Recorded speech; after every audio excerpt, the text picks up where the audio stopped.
ज़रूरी नहीं कि अच्छी बातें करने वाला हर इंसान अच्छा हो। आजकल साजिश रचने वाले भी बहुत मीठा बोलते हैं। दोस्तों, सच्ची घटना मैं आपको सुनाने जा रही हूँ। ये सच्ची घटना है हरियाणा प्रदेश का एक ज़िला है जिसका नाम है रोहतक। दरअसल रोहतक ज़िले का एक थाना लगता है सपला, और सपला बस अड्डे के पास ओवर ब्रिज है, और ओवर ब्रिज सर्विस मार्ग के बराबर में कुछ झाड़ियाँ जैसी है। वहाँ पर एक सूटकेस पड़ा हुआ था।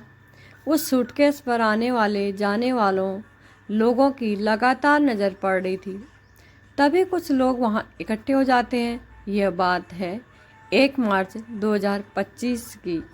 सुबह लगभग 11 बजे के आसपास का वक्त रहा होगा जब वहाँ 2-4 लोग देख रहे थे। सूटकेस रखा हुआ था, लावारिस था, कोई उसके आसपास कोई दिख नहीं रहा था। तभी किसी ने पुलिस को फ़ोन कर दिया, और पुलिस को फ़ोन करने के बाद जो सपला के थानाध्यक्ष होते हैं विजेंद्र सिंह, साथ ही डीएसपी रजनीश कुमार और फॉरेंसिक टीम मौके पर पहुंच जाती है।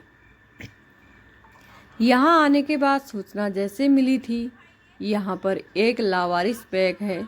कहीं ऐसा नहीं है कि इसमें कुछ आपत्तिजनक सामान हो, कहीं कुछ इसमें गड़बड़ तो नहीं। जैसे पुलिस को सूचना मिलती है, पुलिस मौके पर पहुंचती है, और आने के बाद उस बैग को खुलवाया जाता है। तो खुलवाने के बाद पुलिस के भी होश उड़ जाते हैं, हक्का बक्का हो जाते हैं। पुलिस भी सोचने पर मजबूर हो जाते हैं कि आखिरकार यहाँ पर कहाँ से ये बैग आया। और बैग का जो खोला जाता है तो उसमें लगभग 23 साल के आसपास की एक लड़की होती है, उसकी लाश पड़ी थी। उसके होठों से खून निकला था। उसके गले में चुन्नी बंधी हुई थी। चेहरे पर शरीर अलग हिस्सों में चोट के निशान साफ दिखाई दे रहे थे।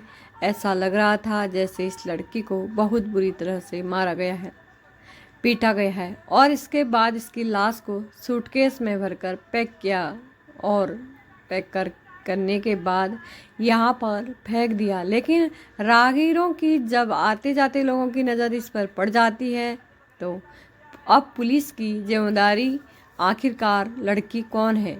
आसपास का वक्त हो रहा था।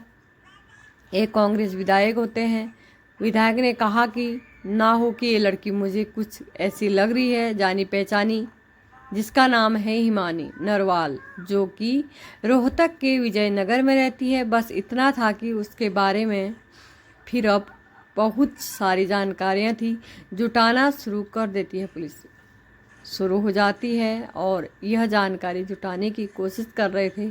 तभी पता चलता है कि यह हरियाणा का एक सोनीपत है, और सोनीपत का एक गांव लगता है कथुरा। यह कथुरा की रहने वाली होती है। दरअसल इसकी हत्या किसने की, अब इसके बारे में कुछ और पुलिस वाले जानकारी जुटा देते हैं। तभी एक फ़ोटो होता है जो सोशल मीडिया पर बहुत तेज़ी के साथ वायरल होने लग जाती है।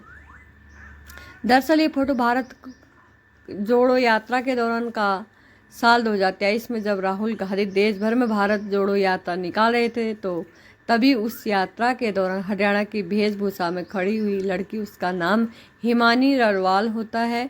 उसकी उम्र लगभग 21-22 के आसपास वक्त थी उस वक्त। तब उस लड़की का फ़ोटो राहुल गांधी जी के साथ जो लिया फ़ोटो, वह अब फिलहाल बहुत तेज़ी के साथ वायरल होने लगता है। अब पुलिस पर यह दबाव भी बढ़ाने लगता है कि आखिरकार पूरा माजरा है क्या।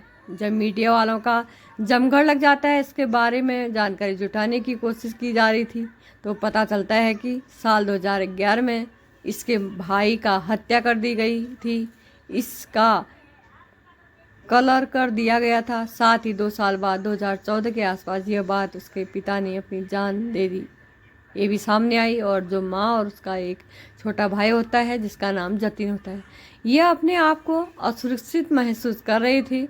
इसलिए माँ ने सोचा कि यहाँ हरियाणा में रहेंगे तो शायद मारे जाएंगे, इसलिए यहाँ से दिल्ली के बीएसएफ कैंप में चलते हैं, वहीं रहेंगे, वहीं अपनी ज़िंदगी जिएंगे। लेकिन जो बेटी होती है जिसका नाम हिमानी रगवाल होता है, वो पुश्तैनी मकान जो कि रोहतक के विजयनगर में लगता है, वहाँ अपनी नानी के साथ रहना शुरू कर देती है।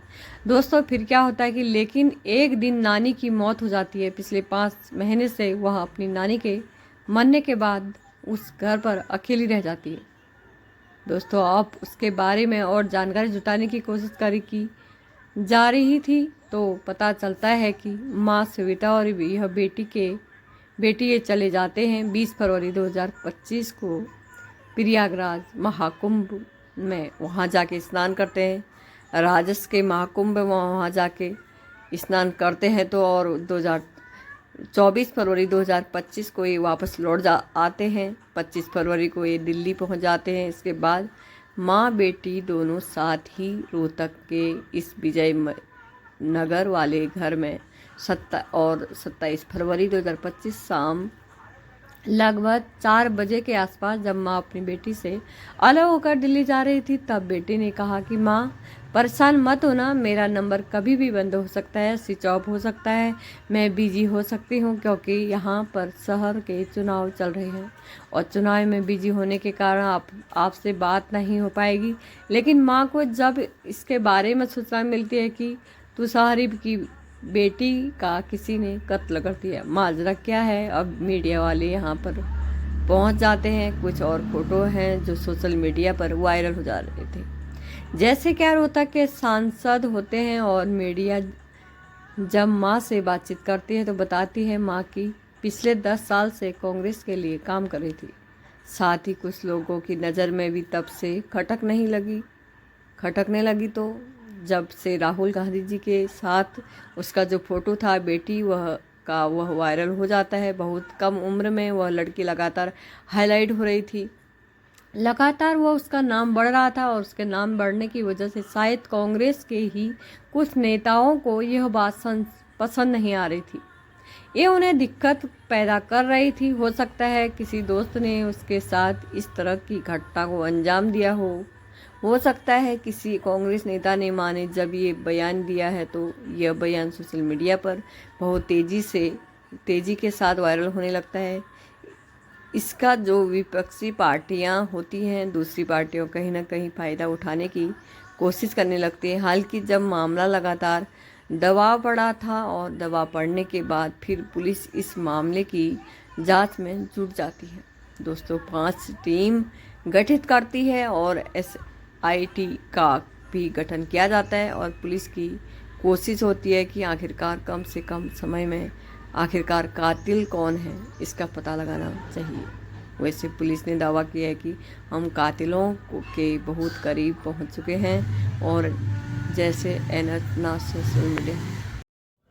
नेशनल हाईवे तो उसके लगभग 25 किमी के सर्कल में जितने भी कैमरे लगे हुए हैं, CCTV, साथ ही ढाबों पर या फिर किसी अन्य मार्केट या जगह पर जो कैमरे लगे हुए हैं तो उन कैमरों को भी खंगाला जा रहा है। ये पता लगाने की कोशिश की जा रही है कि आखिरकार हत्या कहाँ हुई, किसने की और यहाँ पर लाश कैसे लाकर फेंकी है। हर एक पहलू की भी जांच की जा रही है, लेकिन पुलिस का दावा यही है कि बहुत जल्दी इस घटना का खुलासा कर दिया जाएगा। जैसे ही इस घटना का खुलासा होगा हम आपको पूरी जानकारी दूसरी कहानी के माध्यम से ज़रूर देंगे। दोस्तों इस पूरी घटनाक्रम को